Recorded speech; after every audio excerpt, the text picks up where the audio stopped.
अस्सलाम वालेकुम my YouTube family, welcome back to my channel Sheen reaction. This is Meeno Sheen Chaudhary. We hope so कि आप सब लोग टिप टॉप होंगे, फिट फाट होंगे और मज़े से होंगे।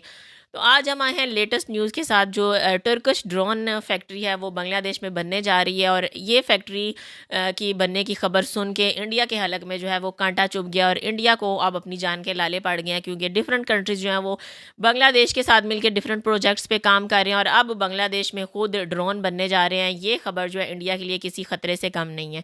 मज़ीद डिटेल में देखते हैं इस वीडियो में। ইউনুস সরকার বাংলাদেশের চট্টগ্রামে ভারতের জন্য বরাদ্দ জমি যেভাবে প্রতিরক্ষা শিল্প তালুকের নামে তুরস্কের হাতে তুলে দেওয়ার চেষ্টা করেছিল, সেটা নিয়েও ভারতের রাষ্ট্রদূত প্রণয় ভার্মা বাংলাদেশের পররাষ্ট্রমন্ত্রীকে দিল্লির মনোভাব জানিয়ে দিয়েছেন। বাংলাদেশে তুরস্কের প্রস্তাবিত ড্রোন কারখানা স্থাপন ভারতের কলিজা কাঁপিয়ে দিয়েছে।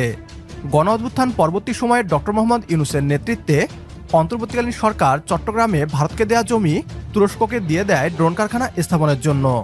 এতে এক ঢিলে দুই পাখি শিকার করে বাংলাদেশ। একদিকে চট্টগ্রামের মতো কৌশলগতভাবে গুরুত্বপূর্ণ অবস্থানে ভারতীয় আধিপত্য নিশ্চিহ্ন করে, অন্যদিকে তুরস্কের আধুনিক ড্রোন বাংলাদেশের সামরিক সক্ষমতাকে নতুন উচ্চতায় নিয়ে যাওয়ার পথ সুগম করবে। বাংলাদেশের মাটিতে তুরস্কের আধুনিক ড্রোন কারখানা দিল্লির গলার কাঁটাতে পরিণত হয়েছে। এতদিন ভারত চুপ করে থাকলেও এবার তারা নিজেরাই স্বীকার করছে। তুরস্কের ড্রোন কারখানা স্থাপনে বাধা দিতে এবার সরাসরি বাংলাদেশের নতুন সরকারকে চাপ দিচ্ছে দিল্লি। এ নিয়ে কি বলছে পশ্চিমবাংলার মিডিয়া, আসুন তা দেখি। জাতিসংঘের সাধারণ পরিষদের সভাপতি পদে নির্বাচন। এই নির্বাচনে প্রতিদ্বন্দ্বিতা করছে বাংলাদেশ। বাংলাদেশের লড়াই সাইপ্রাসের সঙ্গে। গত বছরের সেপ্টেম্বরে জাতিসংঘ সাধারণ পরিষদের অধিবেশন চলার সময় বাংলাদেশ নির্বাচনে থাকছে কিনা এই নিয়ে একটি অস্পষ্টতা তৈরি হয়েছিল। তবে ইউনূস সরকার একজন প্রতিনিধিকে মনোনয়ন দিয়েছিল, কিন্তু তারেক রহমান ক্ষমতায় আসার পর তিনি ওই পদে নির্বাচনের জন্য পররাষ্ট্রমন্ত্রী খলিলুর রহমানকে মনোনীত করেছিলেন। এরপরই খলিলুর বিভিন্ন দেশে সফর করছেন নিজের প্রার্থী পদের সমর্থন জোটাতে। এখন তিনি তুরস্ক সফরে রয়েছেন, এরপর যাবেন যুক্তরাষ্ট্রে। কিন্তু তার আগে বাংলাদেশ প্রেস ক্লাবে এক অনুষ্ঠানে ফাঁকে খলিলুর রহমান একান্ত বৈঠক করেন ঢাকায় নিযুক্ত ভারতের রাষ্ট্রদূত প্রণয় ভার্মার সঙ্গে, জানিয়ে কূটনৈতিক মহলে জোর জল্পনা কল্পনা চলছে। এই বৈঠকটি হয়েছে তার তুরস্ক সফরের ঠিক আগে। সামাজিক যোগাযোগ মাধ্যমে বৈঠকের যে ছবি প্রকাশিত হয়েছে তা অনেক কথাই বলে দেয়। ছবি দেখে বোঝাই যাচ্ছে বেশ আন্তরিক ও ঘরোয়া পরিবেশে বৈঠক হয়। বিএনপি সরকার ক্ষমতায় আসার পর বাংলাদেশের সঙ্গে ভারতের সম্পর্কের বরফ অনেকটাই গলেছে। বিশেষ করে ইউনূসের আমলে দুই প্রতিবেশী দেশের সম্পর্ক একেবারে খাদের কিনারায় চলে এসেছিল, যা এখন অনেকটাই ঠিকঠাক হয়েছে বলে মনে করছে কূটনৈতিক মহল। এই আবহে প্রণয় ভার্মার সঙ্গে বাংলাদেশের পররাষ্ট্রমন্ত্রীর সাক্ষাৎ এক অন্য মাত্রা দিয়েছে। বিভিন্ন সূত্রের খবর, ভারত আগের দাবি অনুযায়ী বাংলাদেশে অন্তর্ভুক্তিমূলক রাজনৈতিক ব্যবস্থা চাইছে, অর্থাৎ আওয়ামী লীগ এখনো বাংলাদেশের রাজনীতিতে নিষিদ্ধ। ইউনূসের সরকার আমলে চাপিয়ে দেওয়া নিষেধাজ্ঞা এখনো বহাল। তারেক রহমান সরকার এ বিষয়ে কি ব্যবস্থা নিচ্ছে বা তাদের মনোভাব কি, সেটাই বোঝার চেষ্টা করছে নয়াদিল্লি। এই আবহে খলিলুর প্রণয় ভার্মার বৈঠক যথেষ্ট গুরুত্বপূর্ণ। জাতিসংঘের সাধারণ সভায় বাংলাদেশের প্রতিনিধিত্ব নিয়ে ভারত যাতে বাংলাদেশের পক্ষে অবস্থান নেয়, সেটাও এই আলোচনায় অবশ্যই অন্তর্ভুক্ত ছিল। কিন্তু কূটনৈতিক ও রাজনৈতিক মহলের সূত্রে জানা যাচ্ছে, ইউনূস সরকার বাংলাদেশের চট্টগ্রামে ভারতের জন্য বরাদ্দ জমি যেভাবে প্রতিরক্ষা শিল্প তালুকের নামে তুরস্কের হাতে তুলে দেওয়ার চেষ্টা করেছিল, সেটা নিয়েও ভারতের রাষ্ট্রদূত প্রণয় ভার্মা বাংলাদেশের পররাষ্ট্রমন্ত্রীকে দিল্লির মনোভাব জানিয়ে দিয়েছেন। অর্থাৎ ঢাকার উপর চাপ বাড়াচ্ছে দিল্লি।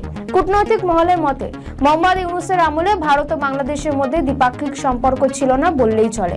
ভারত কার্যত ইউনূস সরকারকে মান্যতাই দেয়নি। কিন্তু বাংলাদেশের ত্রয়োদশ জাতীয় সংসদ নির্বাচনে ভারত যে বিএনপিকে সমর্থন দিয়েছিল, সেটা দিল্লি বিভিন্নভাবে বুঝিয়ে দিয়েছিল। ফলে বিএনপি বিপুল ভোটে জয়ী হয়। বিভিন্ন মহলের মতে ভারতের বার্তা পেয়ে বাংলাদেশে আওয়ামী লীগের কর্মী সমর্থকদের ভোট একচেটিয়া বিএনপির ঝুলিতে চলে গিয়েছে। তাতেই ভূমিধস জয় পেয়েছে তারেক রহমানের বিএনপি। অপরদিকে তারেক রহমান দীর্ঘ 17 বছর পর যে দেশে ফিরলেন, তার পিছনেও ভারতের ভূমিকা রয়েছে। সব মিলিয়ে ভারত এই সুযোগে আওয়ামী লীগকে বাংলাদেশের রাজনীতিতে প্রবেশ করিয়ে দিতে চায়। বাংলাদেশে ভারতের রাষ্ট্রদূত প্রণয় ভার্মা এবং সে দেশের পররাষ্ট্রমন্ত্রী খলিলুর রহমানের মধ্যে ব্যাক চ্যানেল আলোচনার বিষয়বস্তু যে আওয়ামী লীগ ছিল, তা বলাই বাহুল্য। অন্যদিকে গত বছরের মে মাসে পাকিস্তানের বিরুদ্ধে ভারতের অভিযান অপারেশন সিঁদুরের সময় খোলাখুলি পাকিস্তানকে সাহায্য করেছিল তুরস্ক। তবুও মোহাম্মদ ইউনূসের সরকার তুরস্ককে বাংলাদেশে এন্ট্রি দিয়েছিল শুধুমাত্র ভারতকে বিপদে ফেলতে। বাংলাদেশ সামরিকভাবে শক্তিশালী হোক, এটা ভারত কখনোই চায় না। অথচ ভারত যদি বাংলাদেশকে নিজেদের বন্ধুই ভাবত, তাহলে বন্ধুর শক্তিশালী হওয়াতে তাদের খুশি হওয়ারই কথা।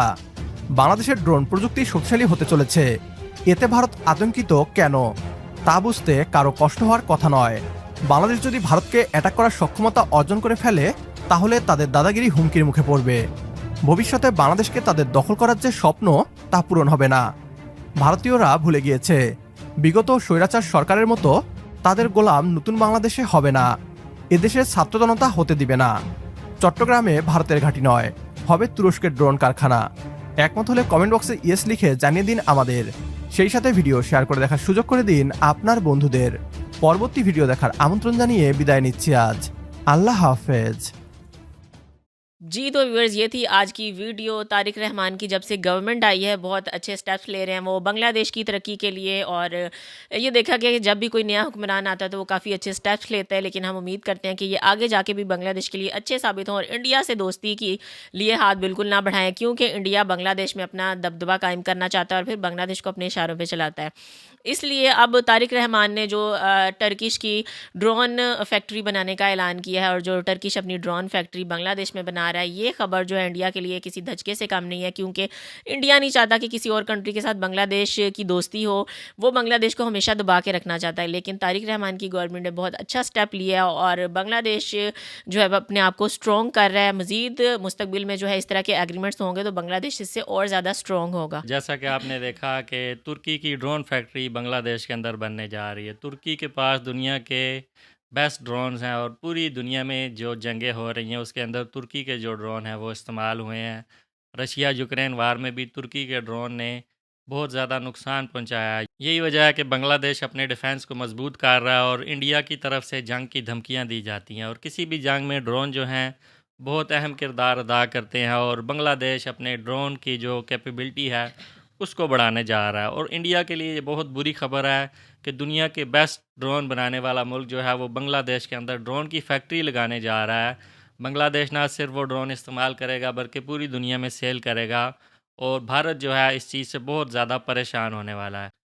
बांग्लादेश के नए प्राइम मिनिस्टर जो हैं वो बांग्लादेश के डिफेंस को इग्नोर नहीं कर रहे।